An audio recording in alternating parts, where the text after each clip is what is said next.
Happy to present today our AI podcast. We are very much happy that finally we have on Thursdays in our super group, we have what we called a wonderful super group and research where we can present the best ideas, the best research that you can have available in anywhere, anytime, especially this moment where AI is so important. My team from Chicago, Evelyn Fonseca, and my team from Turkey, under the guidance of Mari Usum, and Edward from New York City. He's our visitor today. He's our researcher. He's our presenter today. But also we have Stephanie Adon. She's directly from the Caribbean, the Dominican Republic. But also we have Dr. Gloria Jean Baptiste, who presented an amazing presentations about, let's say, digital therapy and recommendations.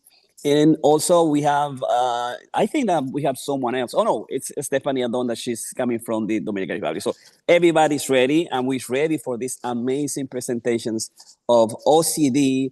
Edward, our interns, he's a young guy, very handsome, young guy, very enthusiastic, very young, and he is our intern from Manhattan College, and he's going to present his ideas and research and investigations on OCD. Edward Maleszewski, it's ready to give this wonderful presentation to all of us. So, Edward, who are you? Tell us a little bit about you, and also tell us why you're presenting these amazing ideas on OCD. Edward. Yeah, like you said, my name is Edward. I go to Manhattan College right now. I'm an intern. And I'm just really interested in what is happening in psychology in general nowadays. I mean, there's tons of advancements, there's tons of new things. The fact that AI is starting to take control over like medical advancements and psychological advancements is incredible. And I'm specifically focused on OCD. I love like just in general, like what's happening with how we can not cure it, but help with the symptoms, help with the actual process of going to therapy, and just getting through life with OCD. So I decided to do my presentation today on OCD treatment and assessment using AI. That's excellent. And you coming from Manhattan College, did you know that we love a lot Manhattan College? We lived in Riverdale, like 3 or 4 minutes from Manhattan College. My wife, Dr. Karina Reiki, she finished her program there, her master program. She's an amazing psychotherapist. Now she's going for a PhD in mental health from, I think it's Pace University. And let me tell you something that you don't know. We know about university, we know about admissions, and we have sent probably more than 25 students to Manhattan College. If you multiply that for money, you can know the impact that Dr. Jorge Pina, and Dr. Karina Reike have given to Manhattan College. No money asked, no nothing asked, don't send interns if you don't want it. It's because she finished there. We have an amazing amount of people that come to us asking for advice. I get to 40 million people on Telemundo, Univisions, and everybody wants to know, why are you successful? I want to be a psychotherapist like you. I want to be a psychoanalyst. I'm going to be a counselor. And most likely, we send most of them to Manhattan College. For example, Edward is an intern. Rosa Sandana is our sent to Manhattan College. Finished almost. Madeline sent to Manhattan College. Dr. Reiki, I can mention a lot of people that we sent for the amazing program at Manhattan College. So we're happy to have Edward presenting today from Manhattan College on OCD. Go ahead. You can share your slides now, Edward. Okay, I'll share my screen.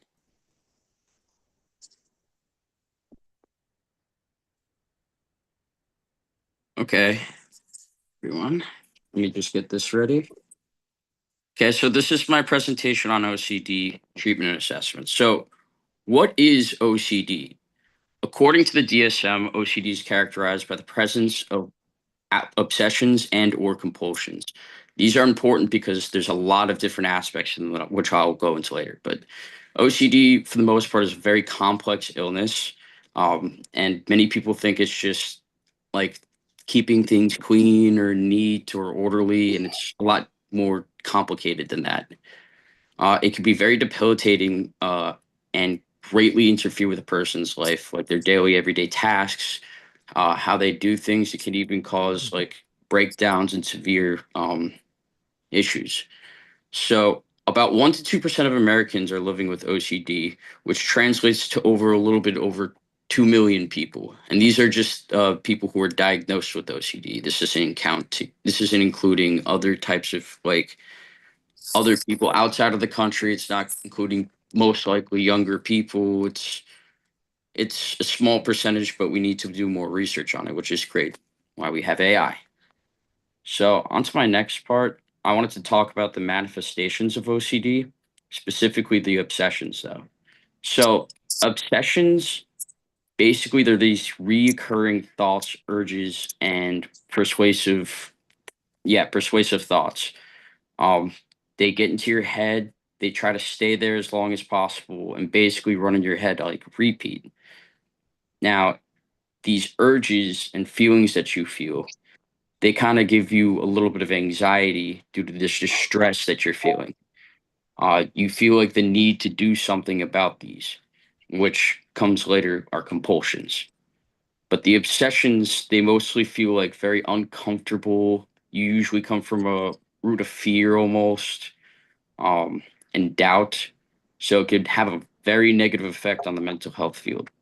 But it one of the major issues is it's kind of time consuming. Like it takes a lot of time to do certain things depending on what the obsession and compulsion is.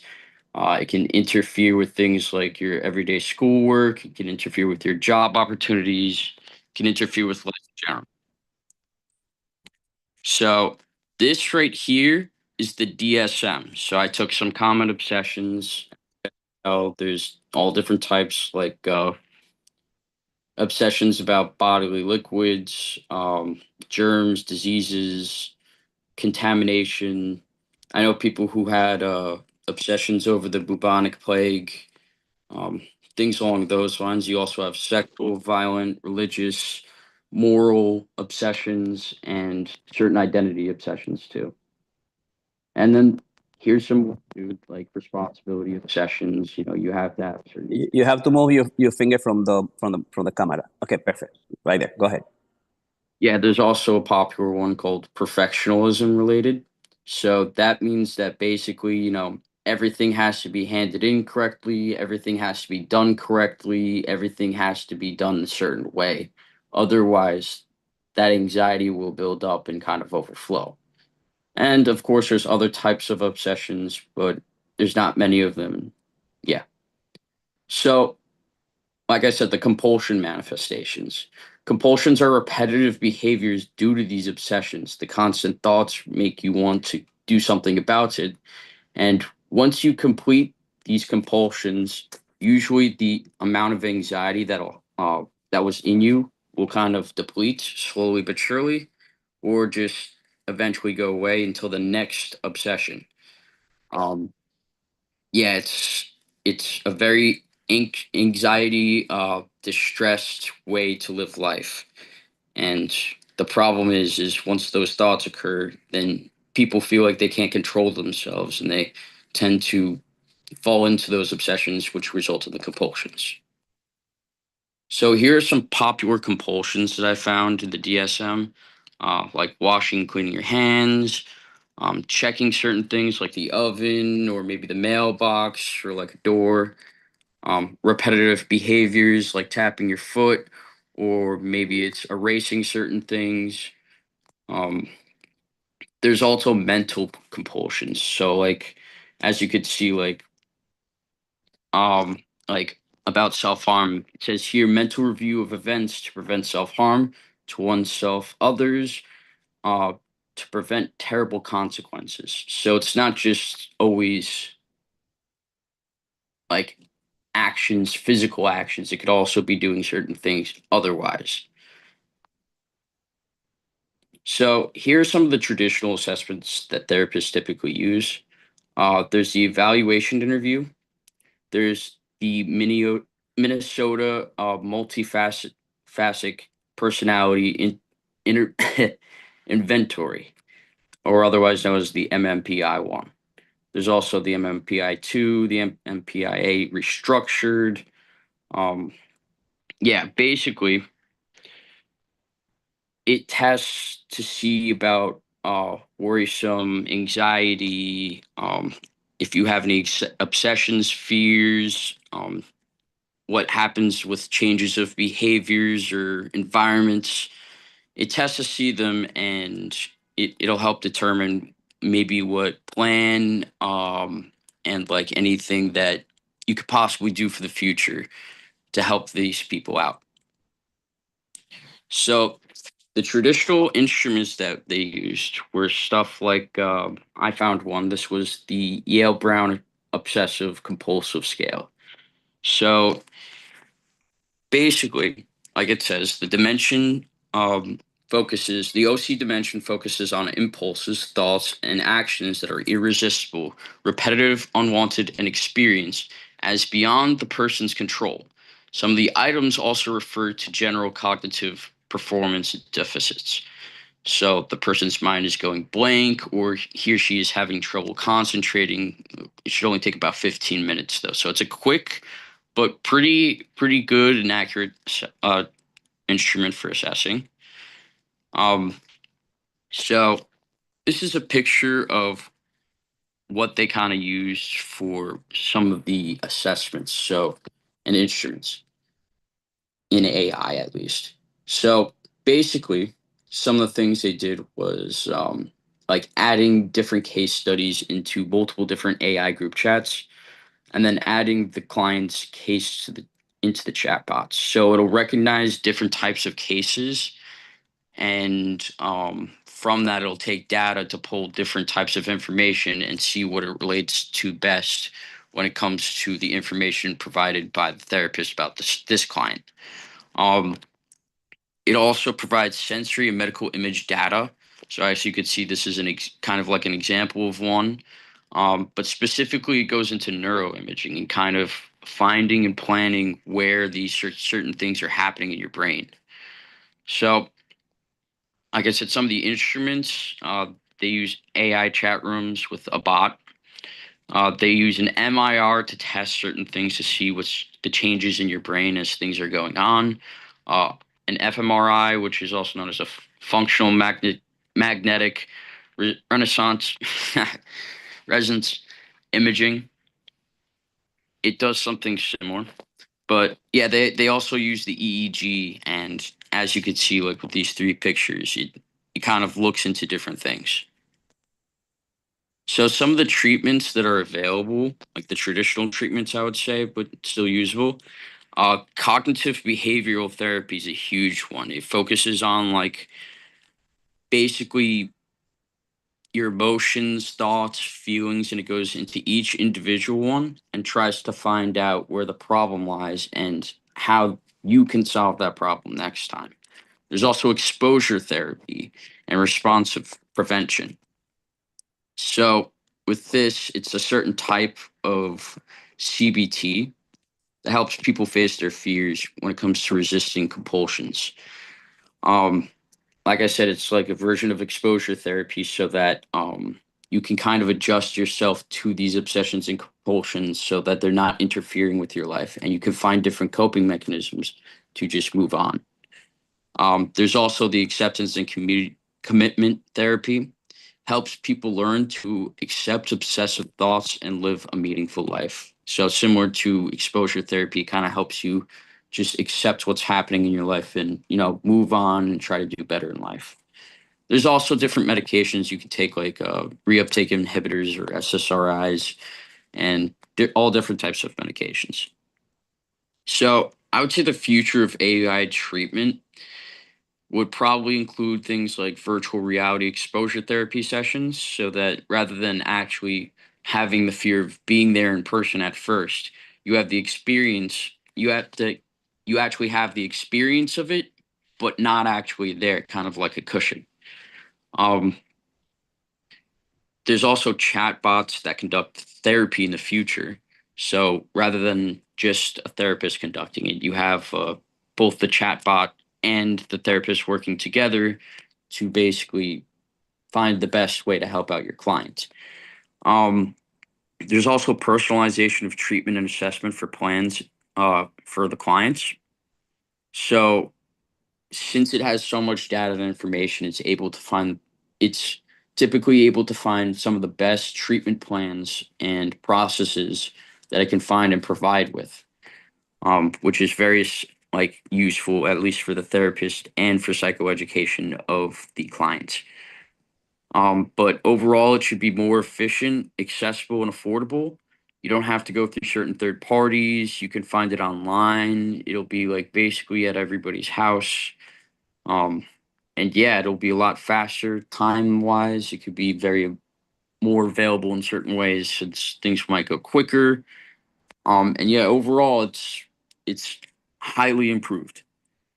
Reducing stigma through anonymous digital tools also is important because when you're focusing on the screen and the screen only, it's important to realize that there's two things happening. Like you have a computer basically helping you through this and the person using the computer helping you through this. So then there's also, I wanted to put this last part in because I feel like it's important for people to understand. There's human knowledge without any human error in this case scenario. That's essentially the idea. The human error might be like bias or something like miscommunication or misunderstanding. But when it comes to the computer, that's not what happens. You have the human knowledge from the therapist themselves and the implanted knowledge from the AI chat bot itself. So you're basically getting both of the best worlds.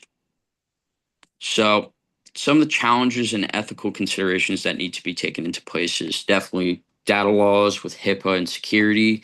You have to make sure that, especially if in the future a chatbot is doing therapy like in different ways, it has to be ethical, it has to be both legal too, and it has to make sure that it complies with both HIPAA laws and is able to provide a sense of security. And if that means through using certain apps to make sure that people can't get into it and like lock it, that could be one thing.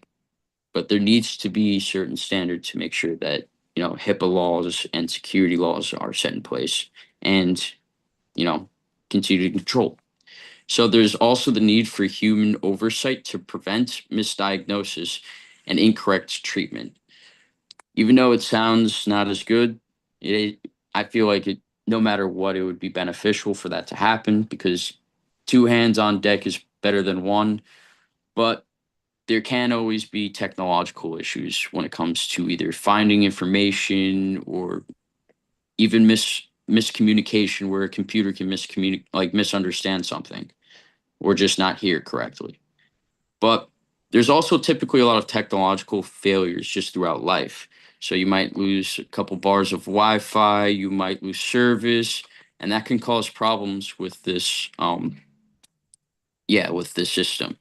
So that needs to be taken into place and have certain measures to either fix it or make sure everything is safe. But there's also possible effects from different tools used. So like when you use these things like the MRIs, the EEGs, you use these technological devices, and they can possibly have an effect on different parts of your body or even your brain.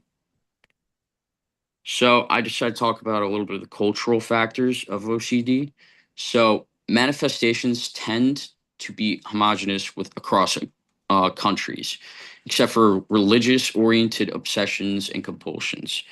So you tend to see a lot of similar things happen, especially in each country, like I said. So like maybe in America you'll see a lot more of the same tendencies. That's just due to just environmental or cultural. You see things, or maybe it's natural. Like you feel like you're attached to something. Like you'll see that there's um, common cultural factors when it comes to these obsessions and compulsions. Um, Usually the reactions to OCD are pretty similar. People think you could just stop or, you know, stop thinking about it, can just control yourself, but that's not how it works. It's a neurological and mental health disorder. So there's a certain amount of control that you almost lose. And it's hard to really get back up from that, but eventually everybody does. Um, the school culture and it can be a little bit difficult with OCD because people have stigmas and bias with OCD based off of what they see on TV or what they hear. Like maybe I have a little OCD because I wash my hands a lot. Um, People get misunderstood because of that, and it can cause problems throughout your school life. Um, and men are also way more likely to get it in childhood. Um, but the problem is that a lot of people get diagnosed with OCD more when they're older, from I would say about late teenagers to yeah, like more adulthood. But women are more likely to be diagnosed with OCD in adulthood, like later adulthood. So there does seem to see some certain factors with that and possible correlations. But I'm going to move on to the next slide about AI impact on culture of OCD. So these devices, there's certain devices out there that help alert clients when they're having obsessions and compulsions and can help a client find ways to prevent certain symptoms from arising and why the manifestations are occurring. So imagine it's like an alarm clock almost, but whenever you have a certain obsession or compulsion going on in your head and you build enough anxiety in your head, it'll pop up. You can detect that. You can find the information out from that and see, oh, this is the problem. This is how I can potentially fix it. And I can take steps to do this and create a plan to continuously do this. Um, it can also possibly change accommodations for people suffering with this disorder throughout the school system and work environments because the change in how fast and innovative things and have been going with AI and OCD treatment and assessment, um, people might be actually able to um, like get better from these symptoms a lot faster with a lot of support, I would say, because you're getting support from both your computer, basically, and a high tech computer, and a professional. So you're getting a lot of support and you're getting a lot of help there. So when that happens, things tend to speed up. But that doesn't mean it's 100% going to happen.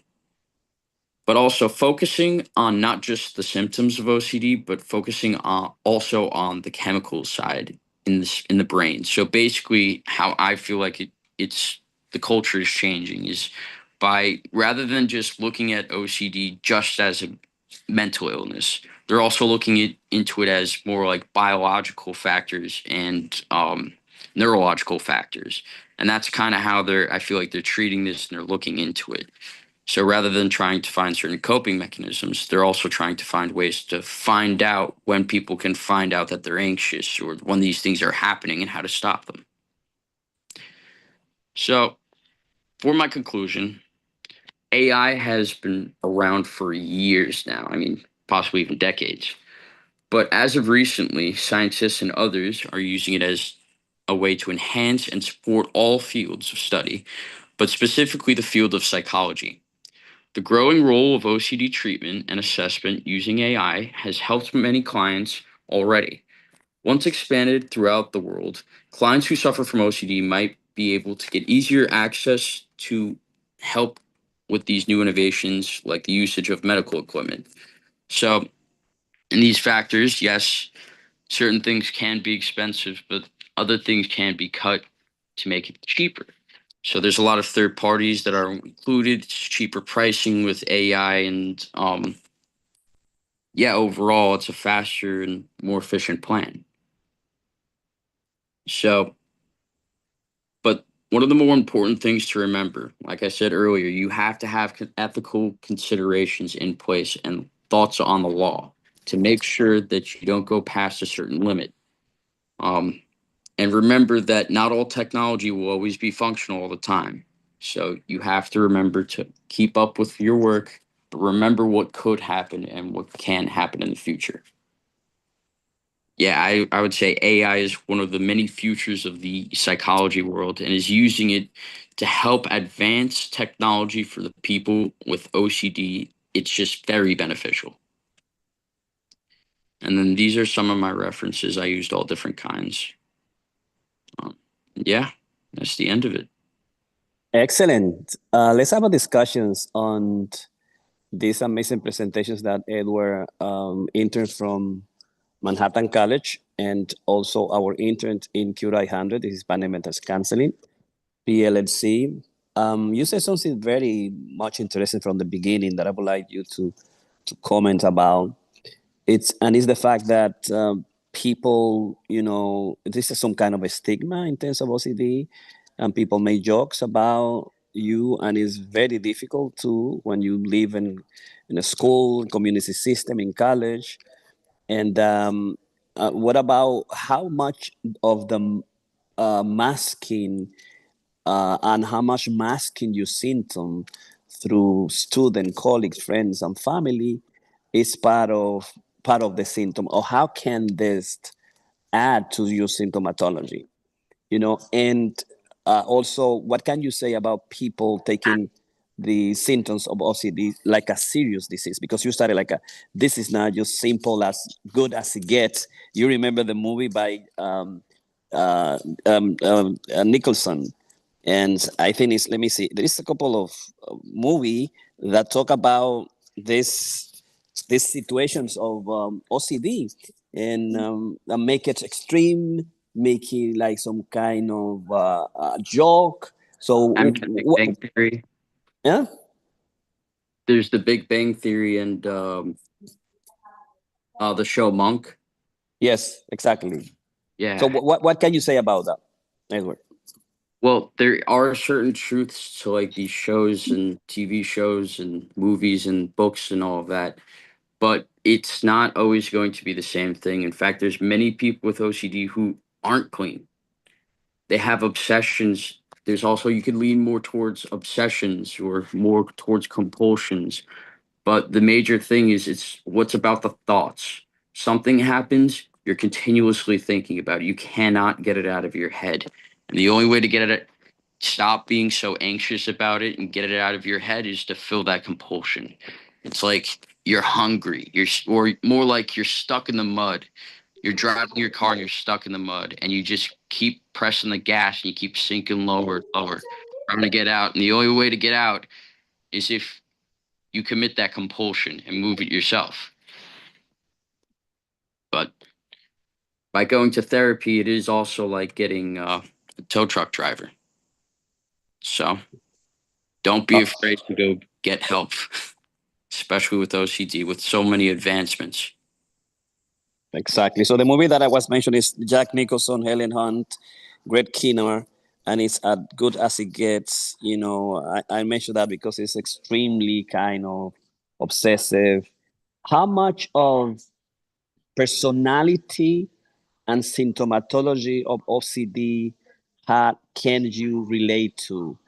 It's a OCD related to inflexible extreme personality too, because of the symptom that is attached to his behavior and compulsion, and because it's also rigid. It's come from childhood. Can you say something about it? Yeah, I would say something like if not diagnosed early, first off, it can fester like all disorders and get a lot worse. But with a certain amount of anxiety, like you said, from birth, like you build up this anger, frustration, fear, all these negative emotions, and you live throughout your life until you get older with them.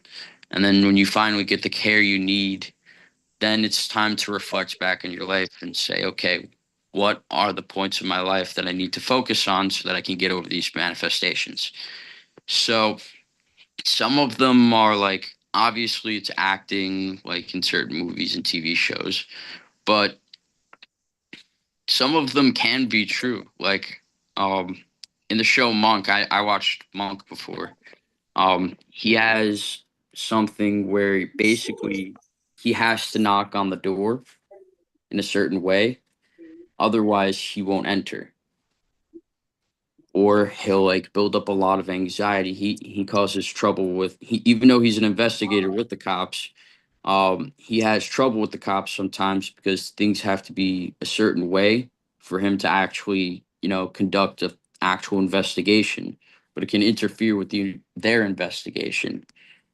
So there's certain ways in which I guess people react differently with their OCD symptoms. And just making an assumption based off of little information is not the best for people who are suffering. All right, so we're presenting today CURA100 AI Global podcast. We have Kari Marie Ilsun from Turkey, Evelyn Fonseca, our coordinator from Chicago. We have Stephanie Adin from the Dominican Foundation of Psychoanalysis from the Caribbean. And we have Rosaura Barret from New York, Juan Carlos Medina. We know that he is because of the picture on the wall. He's in Dominican Republic.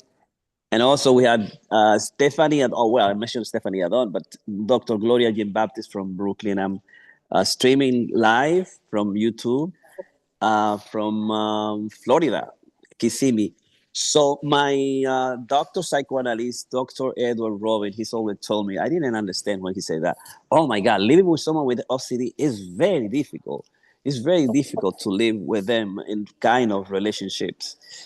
And through my practice, I saw how important is to one of the partners who is suffering from OCD to be aware of that, and to understand that, be self-aware of it, and understand your significant other when he or she is too extreme into the cleaning, into the weight of the way they eat, the way to go to the bed, the way the house has to be organized, and could be very, sometimes when you are OCD, it can be very inflexible and difficult to the extreme. So have you experienced that kind of with any case that you have experienced, or in some case? So it's the symptomatology of OCD a problem also for friendships and family and going to places and living in itself? Edward, unmute. Oh, I'm sorry. um, but yeah, when it comes to like other people in your life, like if you have OCD and there's other people in your life, like yes, the anxiety, the compulsions, and the obsessions do affect you. But for example, let's just say I was carrying something inside with, let's just say I have OCD and I'm carrying something heavy with my father, and one of my compulsions is I have to check if the stove is on. And I drop that heavy item to check if the stove is on. It can affect other people. And you have to be self conscious about that, like you said. You have to make sure that you're both self conscious that what you're doing may not be one of the societal norms that most people do. And that's okay. But as long as it's not negatively affecting your life, that's what's most important. That's why you go to therapy. Um, and as long as it's not negatively affecting the people around you, like hurting or harming others, the whole goal of therapy is to make sure that there's no harm done. And the best way to do that would be using things like AI advancements and new technology. But for the family members, it could be very taxing on them too. Because, for example, if you have teenagers using expensive technology over a certain amount of time, it could be you might have to wait until they fully develop for them to actually be able to treat the actual OCD until it's completely gone. There's many different factors in that case, but it can, even though it is cheap in certain ways, and getting an EEG done, getting an MRI or an fMRI done, it can add up and get expensive. That is the one concern about when it comes to family members, I would say, and potentially friends, because it's also about how you treat other people. And when you have OCD, like you're not narcissistic, but you need to get rid of your anxiety. It's festering, it's building up, and it's the only thing you can think of. So you kind of get a little bit selfish and do what you need to do to get it out of the way. And then because of that, there's consequences with those actions. Sometimes they can negatively affect you or your family or your friends or just people around you, or they could positively affect. But knowing how OCD works, they'll build up anxiety for you, and it could potentially harm other people.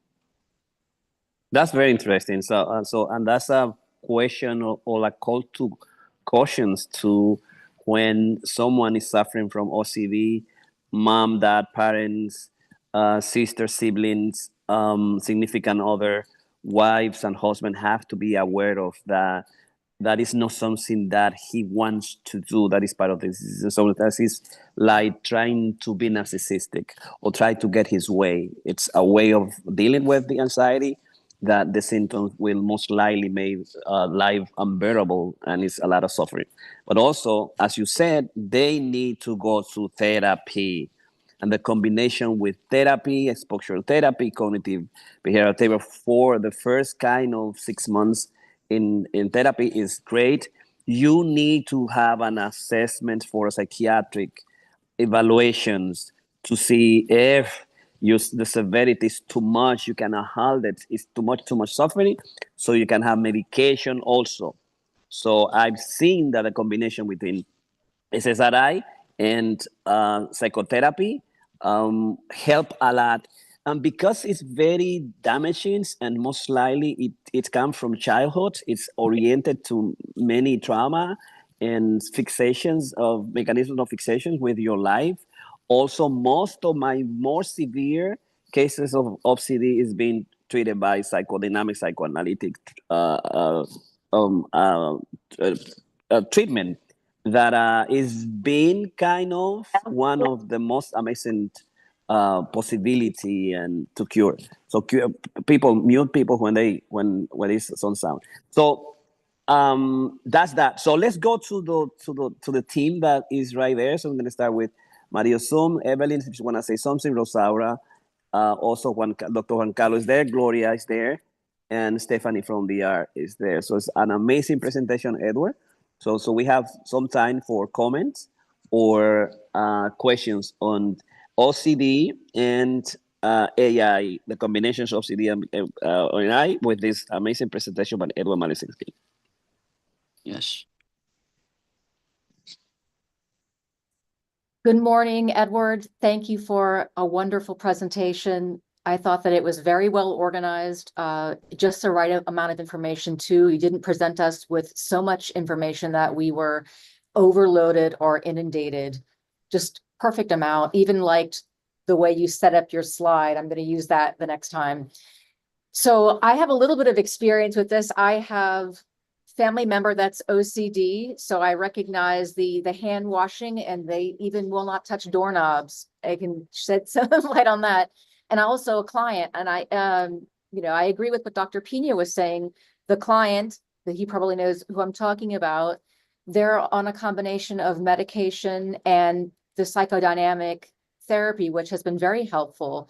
And just like Dr. Pina said, the client will attest that when he's gone without the therapy and just the medication, it's not as effective.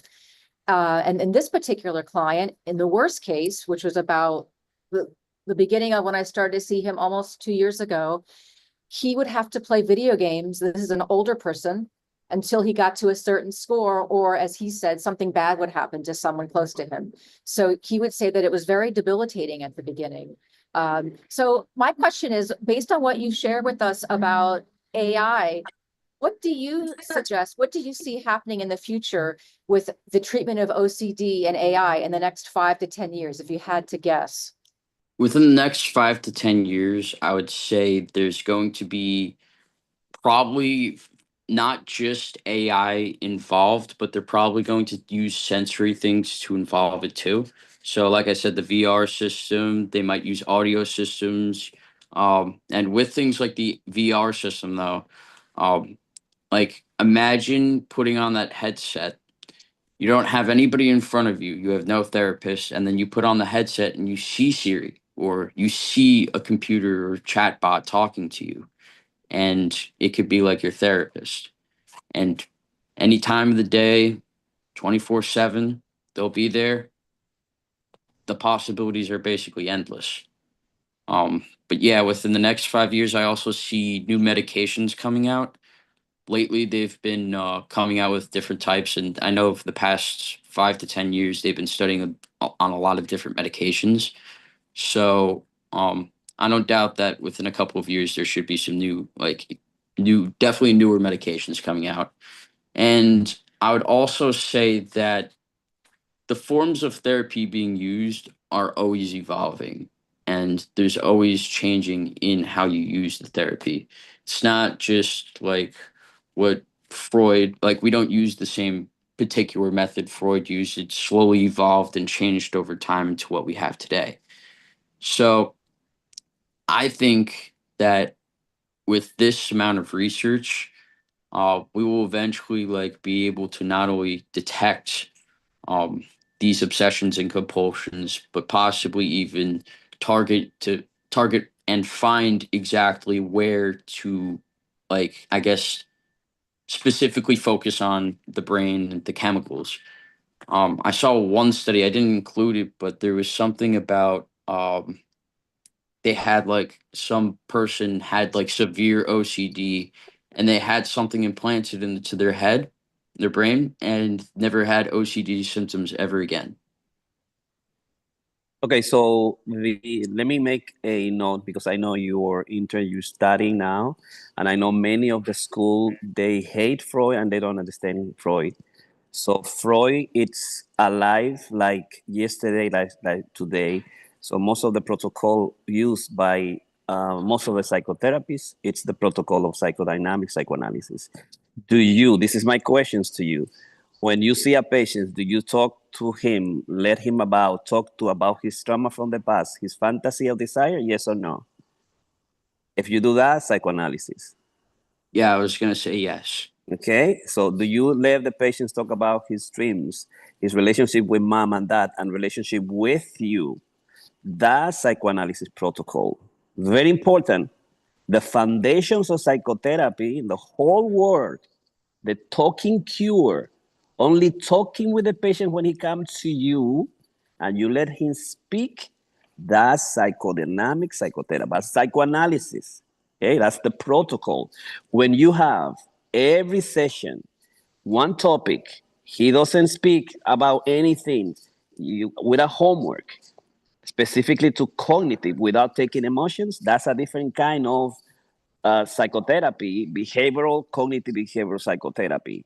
When you talk about the relationship with these patients, and mom and dad and his sibling, that's psychodynamic, that's psychoanalysis. You cannot, if you're a psychotherapy, and most of the greatest psychotherapists of today being psychoanalysts.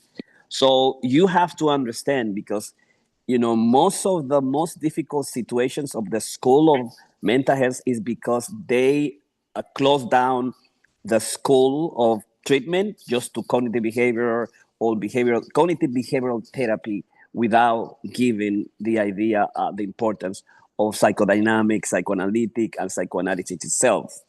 I know you have to go beyond the master program and have probably 4 more years to be trained as a psychoanalyst. And everybody hates, but it's you hate because you don't know, and you hate because you don't understand it, and you don't hate because the foundation of talking to me without any medical treatment it's psychodynamic.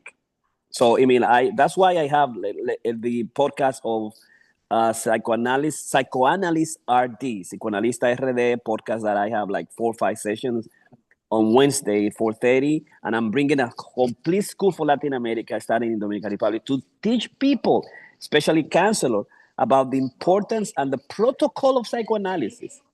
It will make you better. It will make you, if you can have your private practice, if you have a clinical orientation. If not, you're going to be failing every 3 months, every 6 months with cognitive behavioral therapy, going directly. You have to do this, or don't think like that, or why you do that. Or let's see if you can go and stop touching.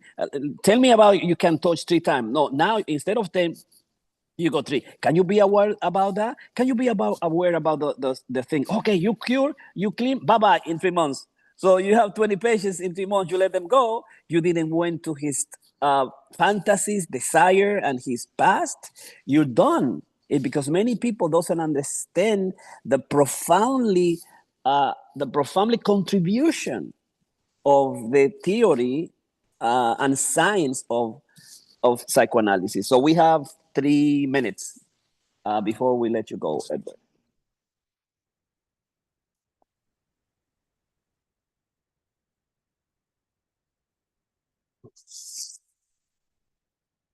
Okay, Edward. Good morning, everyone. Again, this was an amazing presentation, full of a lot of information that as I took my notes, I have to really sit down and try to,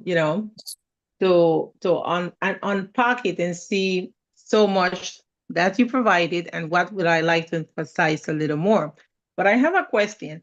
I know that you mentioned it, different techniques and different systems that can be used to treat OCD. I was wondering if you could suggest any strategy that could be used if you get an incident of OCD, like you're in the street, you're in the public, you're in school, and suddenly you begin to get some type of obsession, some type of anxiety to do some type of repetitive behavior. Is there a strategy that I can use or anyone can use instantly to get some relief in managing this condition? I would say that breathing techniques go a long way, especially when you get hit by OCD, like Dr. Pena said, it was like usually it comes from a stem of like trauma or something happened and like something that wants to stay in your head, but you don't want that in your head.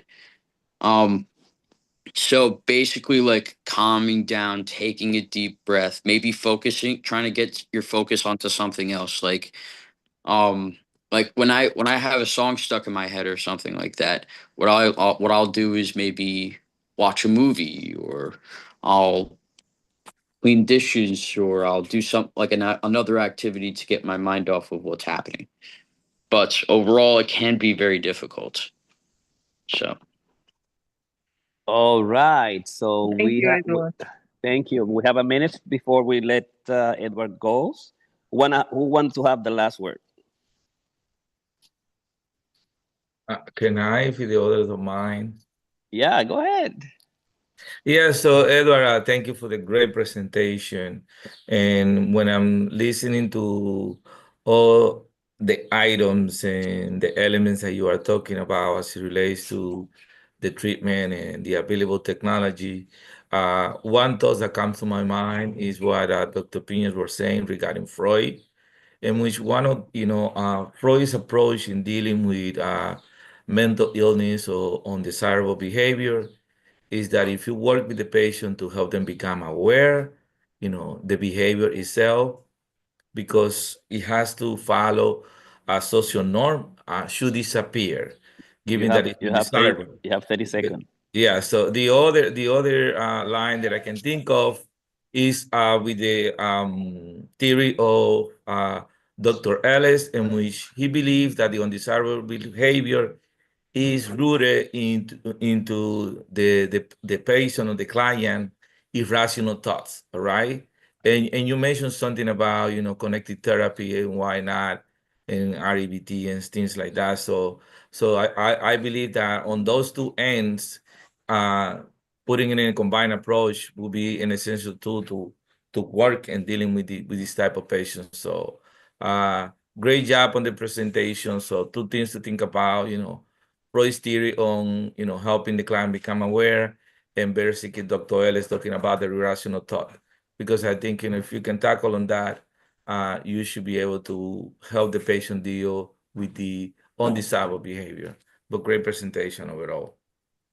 thank you. Edward. Great, Edward. So we have, this is CURA100 podcast. We have for next week is going to be presented Evelyn Fonseca presents AI and human coaching platforms and treatment plans.